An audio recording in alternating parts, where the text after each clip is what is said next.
Hello everyone, welcome to Rekha Online Classes. Today we will read third poem of the first right class 10th, A Tiger in the Zoo.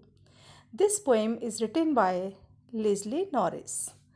This poem contrasts a tiger in the zoo with the tiger in its natural habitat. इस poem में poet ने contrast show किया है एक ऐसे tiger के बारे में जो कि जू में रहता है और उसके साथ उस टाइगर को कंट्रास्ट किया है शो किया है जो कि नेचुरल हैबिटेट में रहता है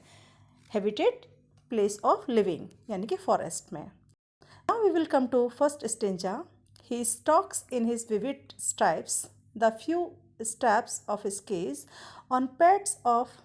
velvet quiet in his quiet rage ही वैसे तो टाइगर को इट से हम शो करते हैं प्रेजेंट करते हैं बट यहाँ पर पोइट ने टाइगर को पर्सोनिफाइड करते हुए उसे पर्सन की तरह ट्रीट किया है इसलिए यहाँ पर ही है he stalks tiger stalks means move quietly move carelessly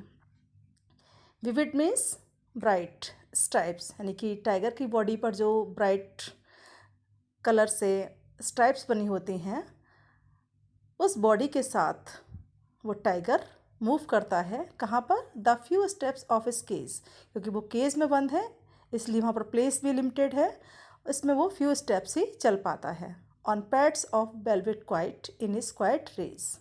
उसके जो पैर हैं उसके जो पैर के नीचे का हिस्सा है वो बहुत सॉफ्ट वेलवेट की तरह होता है इसलिए उसके चलने से आवाज़ नहीं आती है और क्वाइट मीन्स शांत शांत इसलिए है कि वो हेल्पलेस है कुछ कर नहीं सकता रेज गुस्सा है क्योंकि उसे बाहर वो नहीं निकल पा रहा केज से इसलिए वो अपने क्वाइट रेज में केज में अपने सॉफ्ट वेलवेट वाले पैरों से वो कुछ स्टेप्स वहाँ पर चलता है he should be lurking in a shadow sliding through long grass near the water hole where plump deer pass यहाँ पर पोइट बताना चाह रहे हैं कि उसे तो जंगल में होना चाहिए था शेडो में लर्किंग करते हुए लर्किंग हेडिंग हिडिंग मीन्स मतलब छिपे हुए होना चाहिए था उसे स्लाइडिंग थ्रू लॉन्ग ग्रास यानी कि जो वाटर होल होता है जो वाटर बॉडी यानी कि पॉन्ड या रिवर उसके पास उसे वहाँ पर जो लॉन्ग ग्रास होती हैं उसमें स्लाइड करते हुए उसमें धीरे धीरे मूव करते हुए उसे वहाँ पर छिपे हुए होना चाहिए था where plump deer pass plump means healthy fatty deer वहाँ पर जो हेल्दी डियर पास होते हैं पानी पीने के लिए आते हैं तो उससे वहाँ पर जो लॉन्ग ग्रास बनी होती हैं उसमें छिपे हुए होना चाहिए था और अपने शिकार पर अटैक करना चाहिए था he should be snarling around houses at the jungle's edge baring his white fangs his claws terrorising the blaze अब यहाँ पर फिर से पोइट बताना चाह रहे हैं कि उसे तो जंगल के किनारे पर जो घर बने हुए हैं वहाँ पर उसे स्नार्लिंग करना चाहिए था स्नार्लिंग रोरिंग करना चाहिए था दहाड़ना चाहिए था baring means showing his white fangs means teeth यानी अपने वाइट टीथ को दिखाते हुए हिज क्लॉज अपने पंजों को दिखाते हुए टेरराइजिंग द विलेज यानी विलेज के जो पीपल हैं उनको उसे डराना चाहिए था धमकाना चाहिए था but he is locked in a concrete cell लेकिन वो हेल्पलेस है कॉन्क्रीट सेल में लॉक्ड है हिज स्ट्रेंथ बिहाइंड बार्स यानी सेल की जो बार्स बनी होती हैं सलाखें बनी होती हैं उसकी स्ट्रेंथ उसके पीछे है और वो अपने चाहते हुए भी अपनी स्ट्रेंथ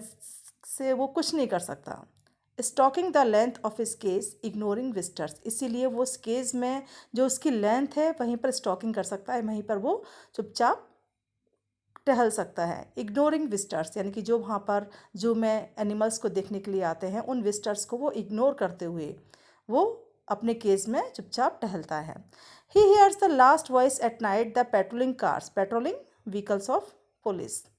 यानी कि जो व्हीकल्स ऑफ पुलिस हैं जो कि नाइट में घूमते हैं कहीं कोई मिस हैपनिंग ना हो जाए तो उनकी व्हीकल की जो वॉइस है उस लास्ट वॉइस को वो सुनता है and stairs with his brilliant eyes at the brilliant stars और साथ में वो अपनी ब्रिलियंट आइज से अपनी ब्राइट आइज से जो स्टार्स हैं उनको वो देखता रहता है यानी कि वो खुद को हेल्पलेस फील करता है I hope children you will understand this poem, and if you understand this poem, please write any good comment in comment section, and if you have any doubt, then you can also do in comment section. And if you are new on my channel, then please subscribe my channel and share this video with your friends. Thank you.